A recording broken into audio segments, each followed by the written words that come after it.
Hi guys, and welcome back to my channel. Today I'm starting a whole new video series, and it's to do with cow's milk protein allergy, or CMPA, in babies. So Dot, we discovered, I guess he was probably about 6 to 8 weeks old. We discovered he had cow's milk protein allergy. I suspected it for a few weeks, but it's super hard to diagnose, and the symptoms can be similar to other issues as well. So I'm going to talk to you today about how we kind of diagnosed Dot and the symptoms he had, and the kind of symptoms you can expect to see in a baby that has CMPA. And then following this, I think I'm going to try and do it every Friday. I'm going to be talking about different aspects of CMPA, and as of next Sunday I'm going to be weaning Dot. So I'm going to be talking about weaning a baby that has CMPA. And then also, once he's a year old, we'll go through the milk and soya ladder together, because he is intolerant to soya as well. So, and because he's breastfed, I am dairy free and soya free, because if I have any dairy or soya, he gets poorly. And I actually had a slip up a couple of days ago. There was milk in something I had that I don't know why, I completely forgot to check the label, and it's something I'd had before, so I think I've checked it before, and I think they may have changed the ingredients, which is something that happens all the time. And yeah, I had milk by accident, and he's been really poorly since. He's been screaming and crying a lot. He's been having, well, we'll get into it. So when you have a baby with a cow's milk protein allergy, they're going to have a whole range of symptoms. They may not have all the symptoms, they may only have some of the symptoms. For us, the first thing that alerted me was he had silent reflux, and he'd had it since he was born. With silent reflux, so they're not sick a lot, they kind of get sick into their mouth and swallow it down, so they gag a lot. You see them kind of just going, kind of thing, and yeah, they kind of swallow it back down. But he did that from the day he was born. He did it a lot. So, and it was obviously unpleasant. He didn't enjoy it.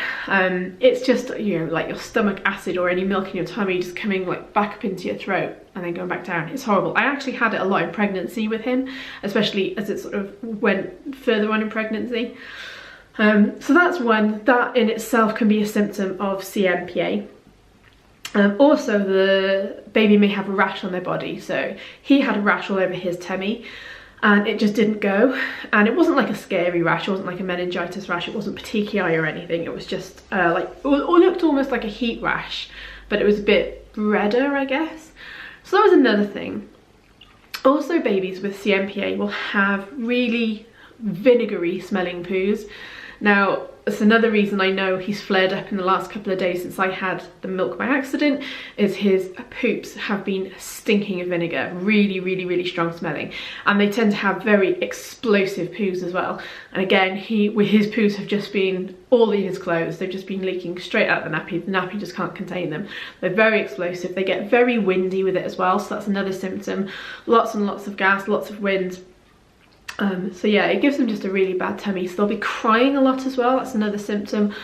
Lots of crying. And if they're breastfed, you'll find that they scream on the breast a lot and arch their back. That's something he did a lot, is he'd go on the breast, he'd start suckling, and then he'd just start screaming, and yeah, he'd like kind of turn into like a bow shape. Another thing that they do is they bring their knees up to their chest as well. So you'll see kind of, as they're kind of kicking their legs, it's hard when they're a really small baby because they just kind of move around a lot anyway. But yes, you'll see them like kind of bringing their knees up a lot because their tummy hurts. Now you might find the opposite, that is where they're having sort of lots of diarrhea and explosive poos. They might be constipated. It's the reason why this can be quite hard to diagnose, because there's so many opposites. It is really difficult. Another symptom they have is like a blocked nose, sort of a runny nose, like hay fever symptoms. He was born just bunged up, and like you could hear he was having trouble breathing, and he'd be snorting a lot, almost like snoring, but as he's awake. And that, as I've cut out dairy from my diet and soya, that's kind of just disappeared with him.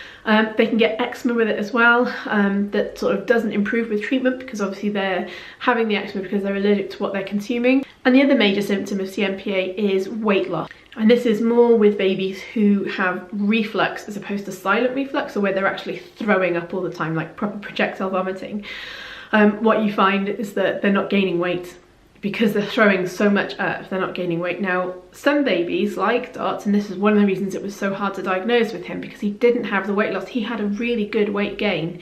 He was following his sort of percentile line beautifully, but he was at least with the silent reflux as well, he was feeding through it. So actually, friend, he was on the breast a lot in the early days. I mean, more than I would expect a newborn to be. He was just feeding all the time, and he was feeding through all the pain because he was comforting on the breast, which was fine by me. That's, you know, whatever he needed. But because I had chosen to breastfeed him, and I really didn't want to formula feed him because I formula fed Squidge, and I wanted to do it. I wanted to breastfeed him this time. I wanted to breastfeed Dot. So it meant just me having to exclude dairy from my diet. And I'd read that babies who have dairy allergy often are intolerant to soya as well. So I thought, right, I'll just exclude both straight away, which is really hard because soya is in so much you wouldn't believe. Like almost all bread from the supermarket has soya flour in it. So it's really hard. You're there at this big aisle of bread and you're checking like every loaf, and like literally 99% of them have soya flour in them. If you go to a proper bakery, ask them, a lot of them don't use soya flour, but like say in Asda across the road, the bakery there, they use soya flour in all of the stuff that they bake. So none of it is safe. So you have to be really careful, really diligent, but it can absolutely be done. I cut it out and I've replaced things like, I replaced having butter, and we would have salted butter. I replaced that with dairy, Flora dairy free. I've replaced cow's milk for coffee and tea with Oatly Barista, which is amazing, and I don't think I'll be going back to cow's milk for coffee and tea now I've gone to Oatly because it's amazing. There's loads of things you can swap, and I'm going to cover that in a separate video. I'm going to talk about all the different like simple swaps you can make that make life alright if you're cutting it out.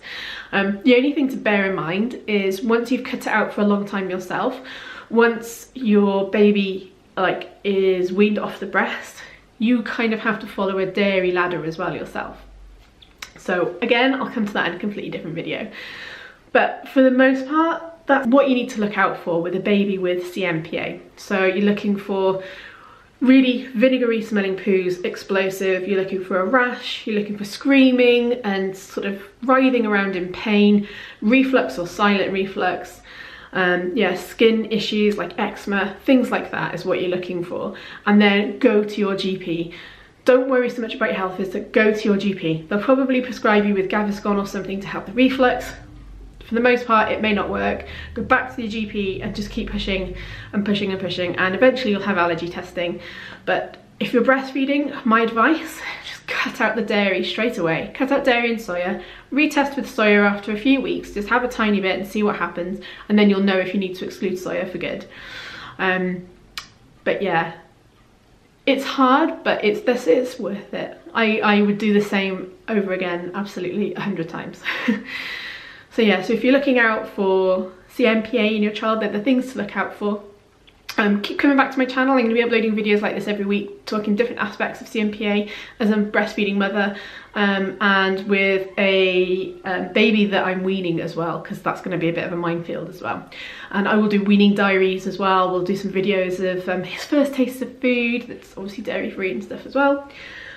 Yeah, so thank you guys so much for watching. If you like this video, do give it a thumbs up and don't forget to hit subscribe. And if you don't want to miss any of the videos, click the bell there as well and you'll get a notification when I post videos, which are every Monday, Wednesday and Friday. So catch you guys in my next video. Bye.